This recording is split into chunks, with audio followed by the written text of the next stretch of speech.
عليكم، ازيكم عاملين ايه؟ يا رب تكونوا بخير وسعاده. النهارده ان شاء الله هنصور مع بعض حلقه جديده من برنامج ستوري اوف اناليسيس او حكايات في التحاليل الطبيه. حلقه النهارده حلقه مهمه جدا هنتكلم فيها عن الإلايزا بالتفصيل الممل. بدون مقدمات طويله يلا بينا ندخل في حلقه النهارده. الإلايزا او تقنيه الإلايزا هفصصها لك النهارده بالتفصيل الممل، بس قبل اي حاجه في شويه معلومات لازم تعرفها. يعني ايه كلمة انتي بودي؟ ويعني ايه كلمة انتيجين؟ تمام؟ كلمة انتي بودي وكلمة انتيجين هما اللي اتبنى عليهم علم الإلايزا. طب تعالى بقى اقول لك كلمة انتيجين يعني ايه؟ قال لك هو اي جسم غريب يهاجم جسم الانسان. طيب وكلمة انتي بودي يعني ايه؟ قال لك هو رد فعل جسم الانسان ضد الانتيجين. يبقى الانتي بودي ده مش هيتم انتاجه الا لما تحصل الاصابه بالانتيجين. طب الانتي بودي ده بيتم انتاجه منين في الجسم؟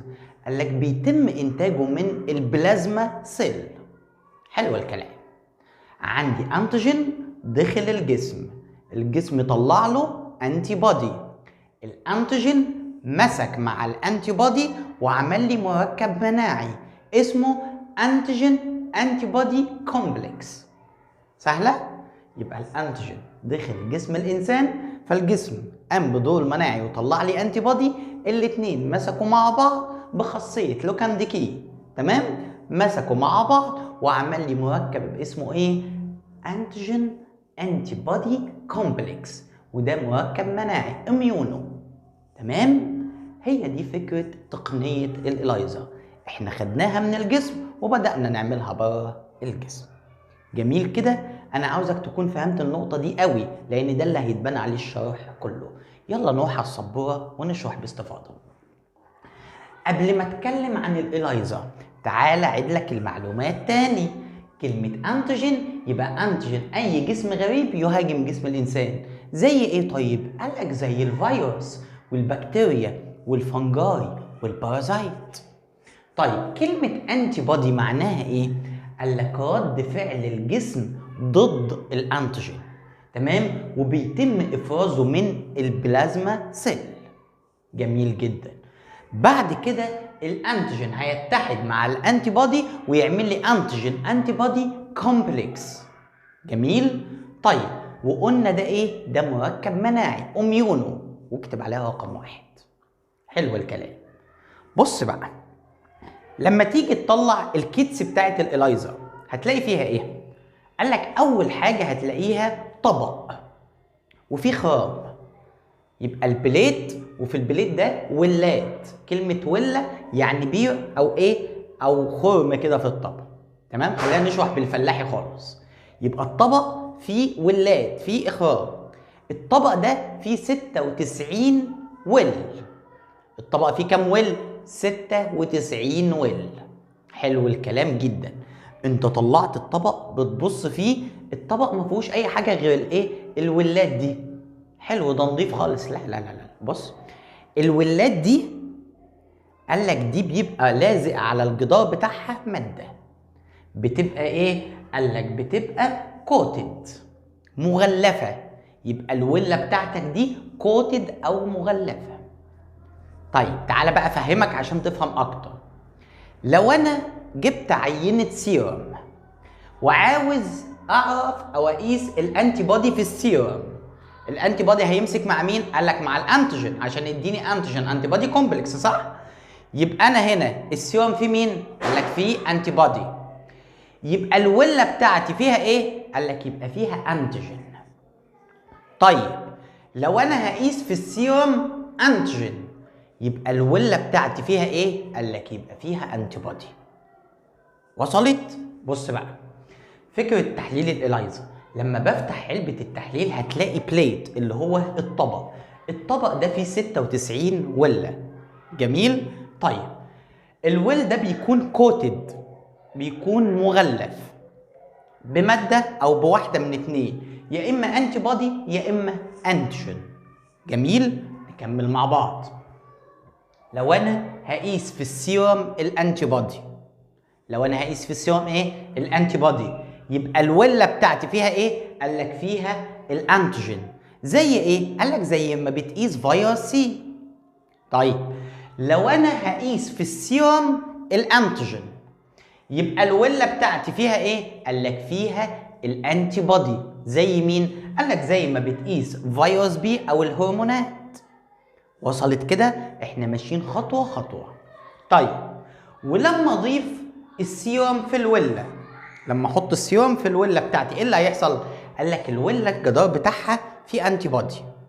مثلا انا هقيس انتيجين في السيروم، يبقى الوله الجدار بتاعها فيه ايه؟ قال لك فيه انتي بودي. حلو الكلام. وانا حطيت السيروم فيه انتيجين، هيجي الانتيجين ماسك مع الانتي بودي اللي موجود فين؟ اللي موجود على الوله بتاعتي، ويعمل لي انتيجين انتي بودي كومبلكس. وده مركب مناعي اميونو. تمام؟ طيب وبعد كده قال لك ايه بقى؟ هيمتص على الجدار اللي هو الانتيجين ده، هيمتص على الجدار بتاع الوله ويعمل لي ايه؟ ويحصل لي ايه؟ زوربنت او ابزورب. يبقى الانتيجين هيمتص على الجدار ويحصل لي ايه؟ زوربنت او ابزورب. وانا كلمه طريقه يعني ايه؟ او تقنيه، قال لك يعني السيج. يبقى بص بقى الثلاث كلمات دول، كلمه اميونو معناها انتيجين انتي بودي كومبلكس، وكلمه زوربنت معناها المركب اللي امتص على الجدار اللي حصل له ابزورب، وكلمه طريقه معناها السيج. يبقى انا عندي اميونو زوربنت السيج. احنا دلوقتي بنفصص كلمه إلايزا. جميل يا شباب؟ طيب بعد كده لما فتحت العلبه اول حاجه لقيتها البليت اللي فيه 96 وله. هتلاقي ايه كمان؟ قال لك هتلاقي معاه علب. العلب دي هيكون فيها الاتي. اول حاجه هتلاقي فيه علبه مكتوب عليها الووش، وعلبه تانية مكتوب عليها الكونجيجيت، وعلبه تالتة مكتوب عليها السبستريت، وعلبه رابعه مكتوب عليها الستوب سوليوشن، وعلبه خامسه او علب بقى مع بعض 6 علب. دول 6 ستاندر بتركيزات مختلفه. يبقى محتوى العلبه تاني، هتلاقي فيها البليت، هتلاقي فيها علبه مكتوب عليها ووش، وعلبه تانية مكتوب عليها كونجيجيت، وعلبه تالتة مكتوب عليها سبستريت، وعلبه رابعه مكتوب عليها ستوب سوليوشن، و6 علب من الستاندر بتركيزات مختلفه. هتلاقي مثلا مكتوب على الغطاء العلبه دي تركيزها 0، ودي نص، دي 2.5، دي 4، دي 9، دي 10، وهكذا. 6 علب. جميل؟ لحد هنا مفيش اي مشكله. يبقى ده تكوين الكيتس بتاعت الإلايزا. طيب تعالى بقى هنشتغل مع بعض الإلايزا ازاي؟ قالك هناخدها على خطوات. الخطوه رقم 1 ستيب نمبر 1 او الخطوه الاولى هنعمل فيها الاتي. هنطلع البليت ونحطه عندنا على البنش. البليت هتلاقيه متقسم لايه؟ هو 96 ويل، هتلاقي 8 جنب بعض. انا هستخدم من ال8 دول 7. ماشي؟ 6 ولات هحط فيهم ال6 استندرات بالتركيزات المختلفة بتاعتهم، والولة رقم 7 هحط فيها السيروم. جميل؟ يبقى بص، هضع في البليت في ال7 ويل، هحط في 6 ويل كمية معينة من الستاندر اللي تركيزها احنا عارفينه، وهحط في الويل رقم 7 السيروم. الكميات اللي انا بضيفها دي موجودة في البامفلت عندك. هيقول لك حط 10 مايكرون، 20، 50، 100، 200 على حسب الكمية اللي موجودة حضرتك هتشتغل. يبقى دي الخطوة رقم 1، اني هحط المواد بتاعتي فين؟ في الويل. تمام؟ يعني مثلا انت هتحط في الويل رقم 1 استندر اللي تركيزه 0، وفي الويل رقم 2 استندر اللي تركيزه نص، وفي الويل رقم 3 استندر اللي تركيزه 2.5، وهكذا. وفي الويل رقم 7 هتحط السيروم. والكميات زي ما قلنا زي ما مكتوبة في البامفلت. دي الخطوة رقم كام؟ قال لك الخطوة رقم 1. طب الخطوة دي حصل فيها ايه؟ احنا هنتفق مع بعض اللي احنا هنقيس الانتيجين. يبقى الويل بتاعتي موجودة على الجدار بتاعها ايه؟ قال لك الانتي بودي. فانا حطيت الانتيجين، اوتوماتيك اللي هيحصل هيطلع يجري على الجدار ويجي ماسك مع الانتي بودي ويكون لي ايه؟ الانتيجين انتي بودي كومبلكس، المركب اللي انا عاوزه. يبقى دي الخطوة رقم كام؟ الخطوة رقم 1. طب الخطوة رقم 2 ايه اللي هيحصل فيها؟ قال لك بكل بساطة هتحط لي الانزيم كونجيجيت. هتحط لي ايه؟ الانزيم كونجيجيت. طيب انا دلوقتي هضيف الانزيم كونجيجيت. طب الانزيم كونجيجيت ده هيمسك مع مين بقى؟ يلا جاوب كده. بص تاني، ده الوله بتاعتي اهو، ده جدار الوله. في مين؟ انا بقيس انتيجين، يبقى الجدار فيه ايه؟ قال لك فيه انتي بودي، يبقى انا هنا الجدار فيه انتي بودي، ضفت انا الانتيجين فمسك في الانتي بودي، بعد كده حطيت الانزيم كونجيجيت، هيمسك بقى في مين؟ طبعا هيمسك في الانتيجين، صح كده؟ مش احنا ماشيين خطوات اهو؟ طيب الانزيم كونجيجيت ده مسك في مين؟ قال لك مسك في الانتيجين. بس الانزيم ده فيه ميزه حلوه قوي، انه ايه؟ ان ليبلد. يعني ايه بقى كلمه ليبلد؟ يعني متعلم عليه او معروف.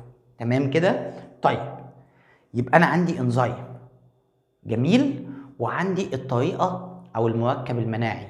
يبقى كلمه إلايزا بقى جت منين؟ قال لك كلمه إلايزا معناها انزيم لينكد اميونوزوربانت السيج.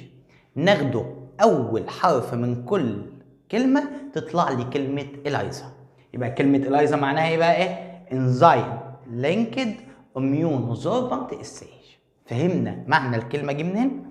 يبقى الخطوه الاولى بتاعتي هجيب الطبق واحط فيه ايه؟ واحط فيه الستاندر والسيرم. والخطوه الثانيه هحط الانزيم كونجيجيت. طيب حلو الكلام جدا. بعد ما حطيت الانزيم كونجيجيت ايه اللي هيحصل؟ قال لك بعد ما تحط الانزيم كونجيجيت هتاخد الطبق او البليت بتاعك وتغطيه وتحطه في درجه حراره 37 لمده ساعه، او زي الكيتس ما قايله تمشي على البامفلت بتاعت التحليل، ولكن لازم تعمل انكوبيشن في درجه حراره 37 الوقت زي ما موجود في الكيتس. ودي الخطوه رقم 2. طب الخطوه رقم 3 قال لك بص يا سيدي هتعمل واشنج. ليه؟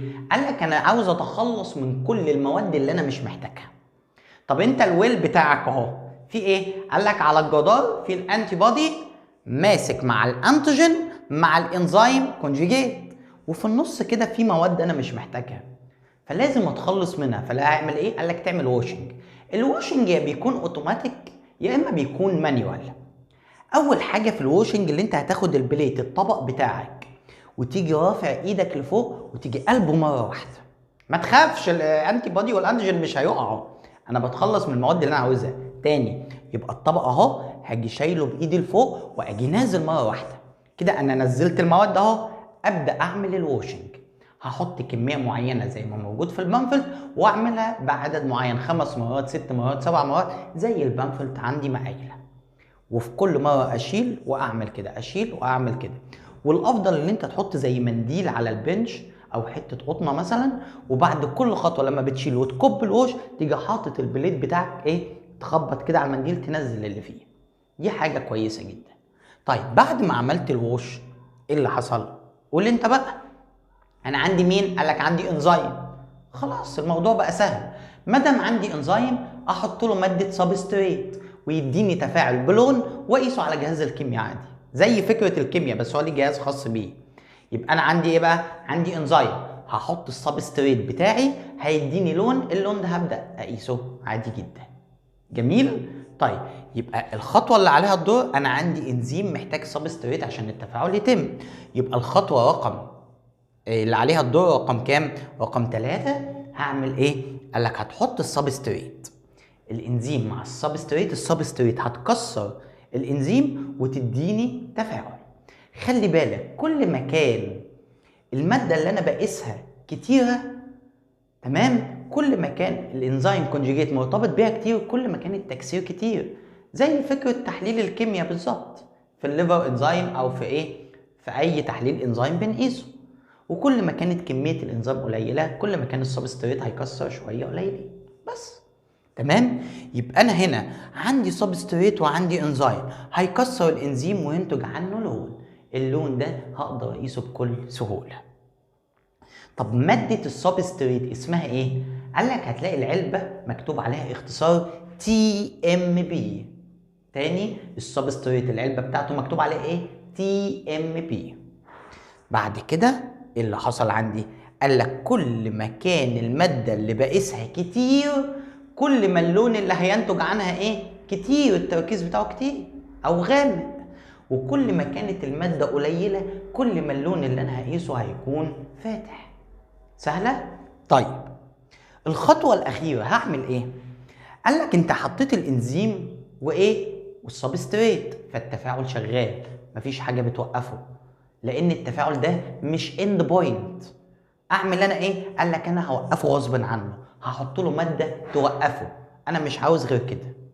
هتحط الستوب سوليوشن بتاعك. هتحط ايه؟ الستوب سوليوشن بتاعك. بص، التحليل مش اند بوينت، هيفضل شغال لو مش وقفته انا. يعني انا لو ما جبتوش كده ووقفته. طيب عشان اوقفه اعمل ايه؟ قال لك هتضيف ماده الستوب سوليوشن بتاعتك. طيب المادة اسمها ايه؟ اسمها السلفوريك اسيد. يبقى مادة الستوب سوليوشن اسمها ايه؟ سلفوريك اسيد. هتحط السلفوريك اسيد وهتلاقي عندك ايه اللي حصل. قال لك لما انت حطيت الانزيم مع السبسترايت اتكون كلر نتيجة للتفاعل. الكلر ده لونه ازرق. لما ضفت السلفوريك اسيد اللي هي مادة اللي انت بتوقف بيها التفاعل الستوب سوليوشن، هيتحول اللون الازرق للون الاصفر. ولازم تتحول، دي اهم خطوه، لو ما اتحولتش يبقى كده في مشكله. تمام؟ ركز بقى معايا. طب كل ما كان اللون الازرق غامق، قال لك كل ما كان اللون الاصفر غامق، وده دليل ان الماده اللي بقيسها كتير. وكل ما كان اللون الازرق فاتح، كل ما كان اللون الاصفر فاتح، وده دليل ان التركيز اللي بقيسه قليل. بعد كده هتاخد البليت بتاعك وتدخله في الريدر، في الجهاز الخاص بتحليل او بتقنية الإلايزر، وتدخله والجهاز هياخد القراءات وهيعمل الحسابات جوه ويطلع لي النتيجة النهائية. تقنية الإلايزر تقنية مهمة جدا وتعتبر سبيسيفيك بنسبة كبيرة في التشخيص، وهي أفضل طبعا من الرابid تيست أو التحاليل اللي بالكروت. اتمنى اكون شرحت لك تقنيه الإلايزر بكل بساطه، واتمنى الحلقه تكون مفيده. ولو عجبتك الحلقه ما تنساش تعمل لايك للفيديو وشير للقناه وسبسكرايب عشان يوصلك كل جديد. كان معاكم كابتن أناليسيس. باي.